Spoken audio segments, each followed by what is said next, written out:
Welcome to Wisdom on Wheels. Today we will be getting to know Bishop Serafim of the Serbian Orthodox Church. Thank you, Your Grace, for joining us on another episode of Wisdom on Wheels. Sure thing. You were elevated recently, within the last year, and we're really excited to have you at your first assembly meeting this fall. Yeah, 2 days ago was 1 year exactly. 1 year, 2 days ago, wow. Congratulations. Axios. Thank you. So you were born in Serbia, and you studied electrical engineering and information technology as a boy. Can you tell us a bit about your upbringing and early interests? Well, I was born and raised in what was Yugoslavia. Today that area is called Croatia.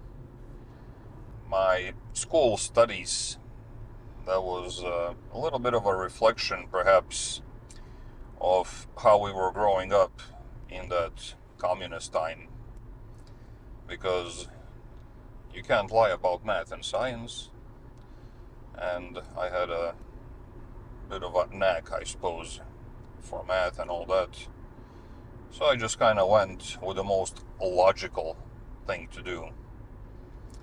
But overall, as a child, I really didn't have much of a plan, much of a desire for some kind of a career, some kind of a direction. Just generally going day through day, and not to sound doomy gloomy, but such is the truth, discovering more and more through my childhood that we were growing up in a kingdom of lies, which is what communism does. So when I came here, I was 17. Then certain things began to crystallize more, little by little. What sort of brought you from this electrical engineering, information technology, as you said, the truthful sciences, to the priesthood? Well, generally speaking, if you are living and studying in a system like that, you really have no desire to study humanities or social studies, because you realize how made up, contrived it all is. So when I came here, all of my interests expanded just for personal use, personal reading, and started getting pretty serious about church life as soon as I moved here, basically, even a little bit before that, because in the wartime over there, you really have to wonder, what is the point of anything? Like, what are we here for when the war seems to make everything so kind of pointless, like there's no future, may live tomorrow, may not, whatever. But then, coming here, I started reading more and more and more, and by God's grace and providence, started getting more and more serious about my Orthodox church life, to put it simply. And I can look back and kind of think now and conclude quite easily how in my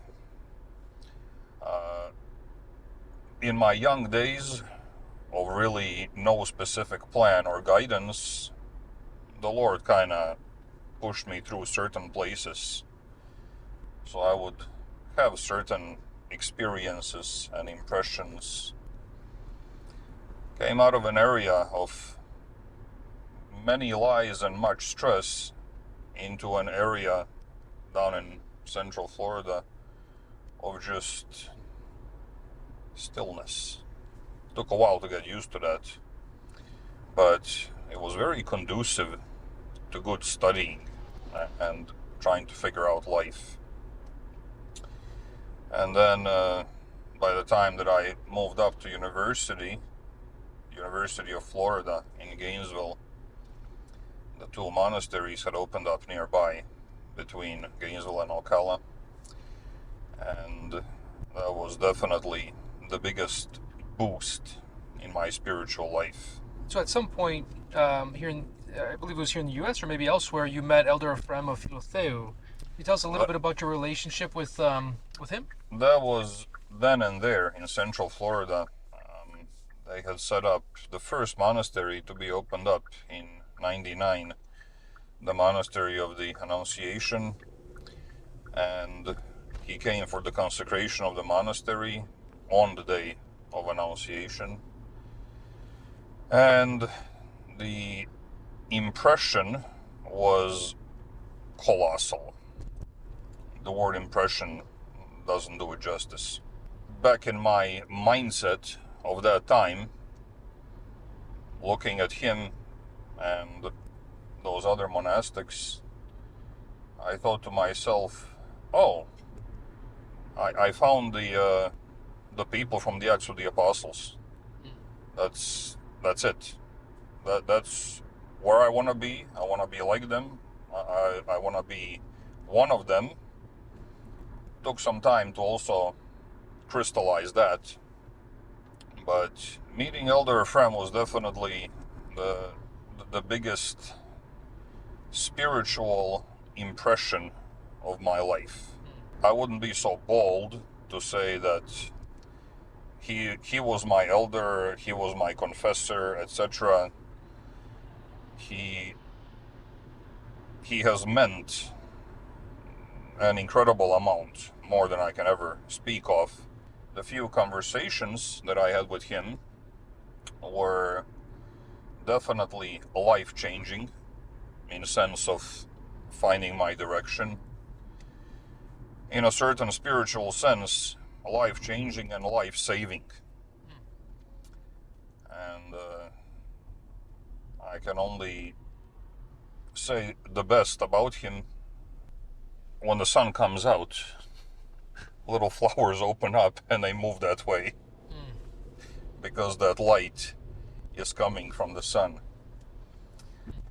When you see somebody out of whom the grace of God radiates,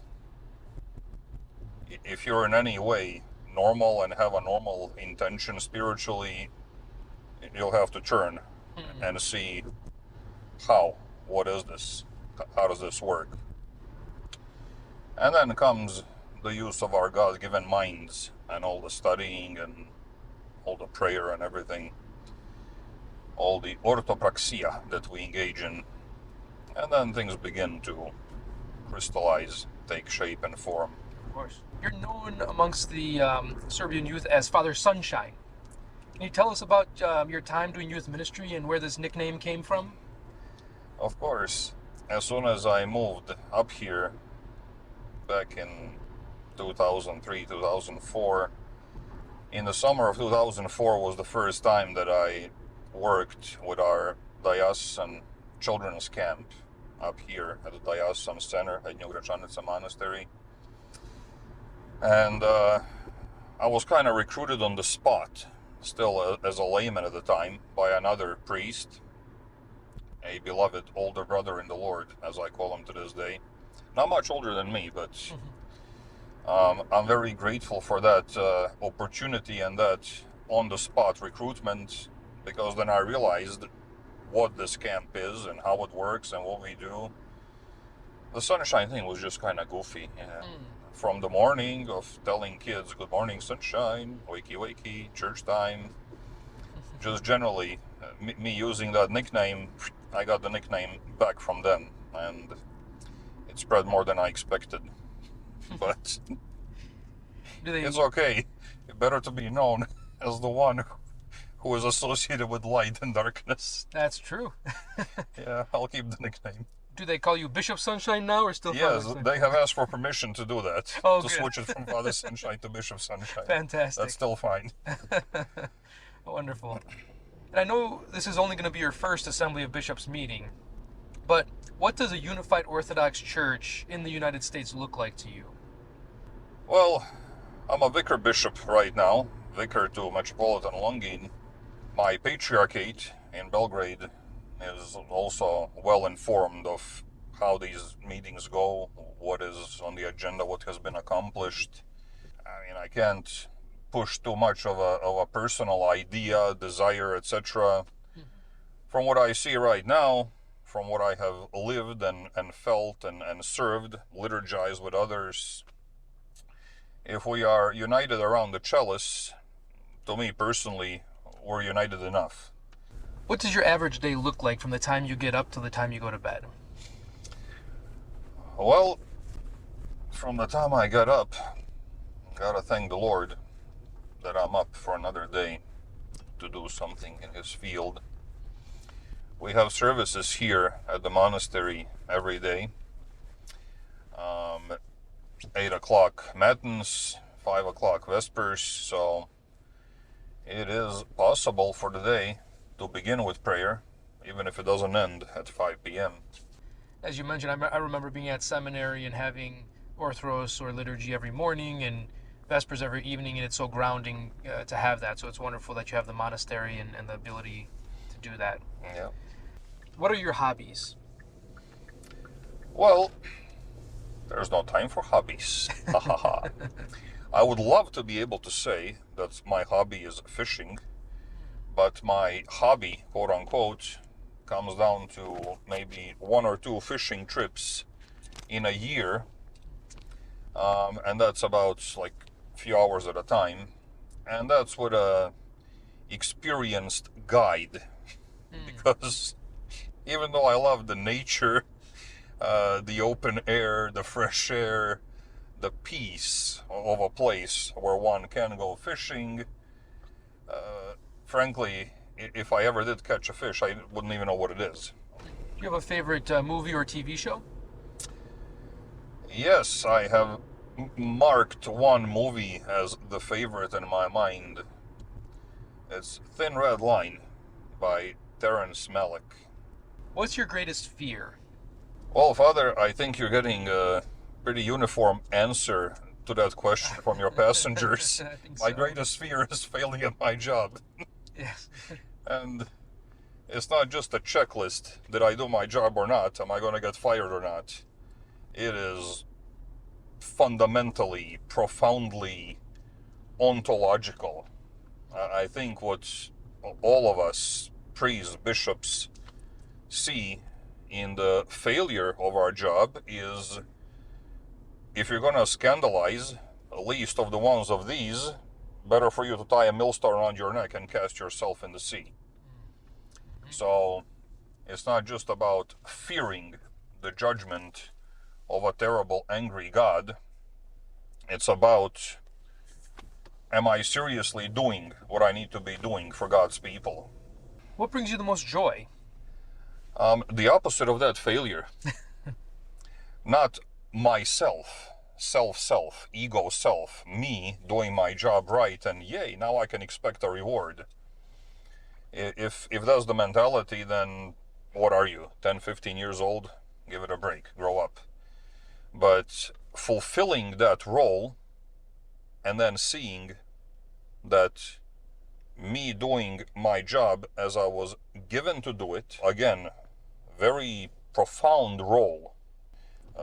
Lord have mercy, a Christ-like role in the church for the people and with the people, and seeing what spiritual effect that can have on the people.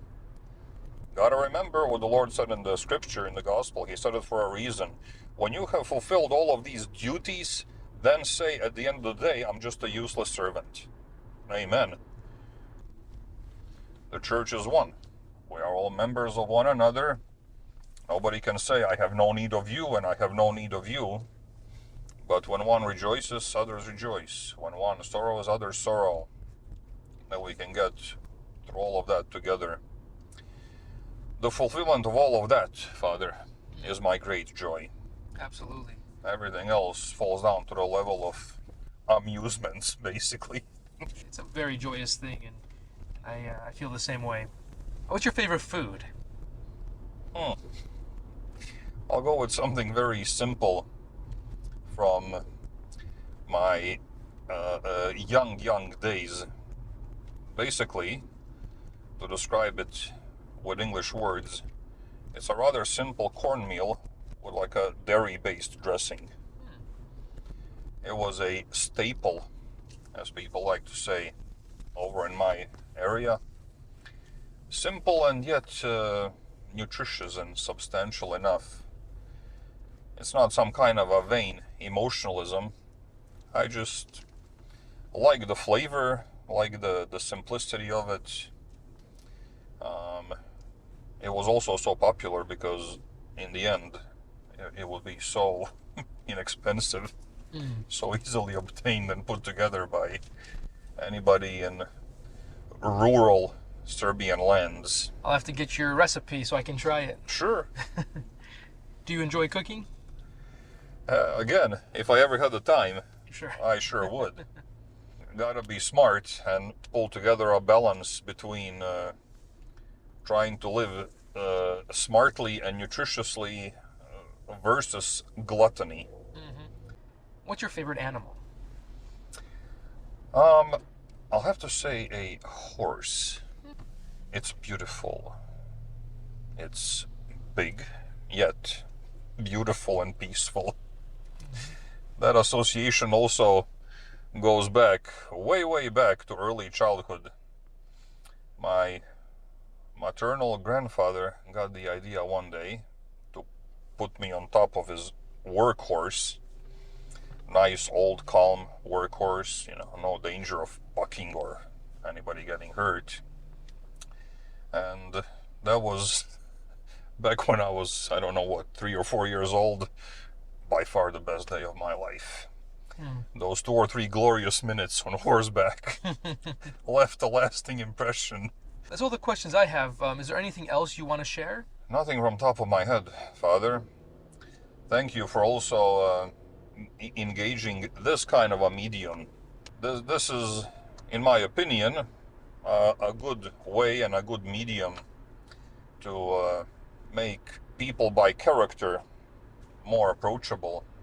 Too many times I've heard the phrase, even as a priest and also now as a bishop, well, I don't know if I should tell him. I don't know if it's my place. I don't know if he has the time. That's what we're here for. Absolutely. Yes, we can be smart with, scheduling meetings and stuff like that, so we're not falling over ourselves and each other. But yes, we certainly should be approachable and accessible to each other. Thanks for doing it. Well, thank you. Thank you, Your Grace. I am blessed in my role at the assembly. I get to know a lot of you all, the hierarchs, and I just want others to be able to see the beautiful parts of your personality that I get to see. So that's all I'm trying to do. All right. All right. Well, thank you, and look forward to working together in the assembly. Yes, we shall. We're still young. We got worse. We got years ahead of us. I hope so. Yeah.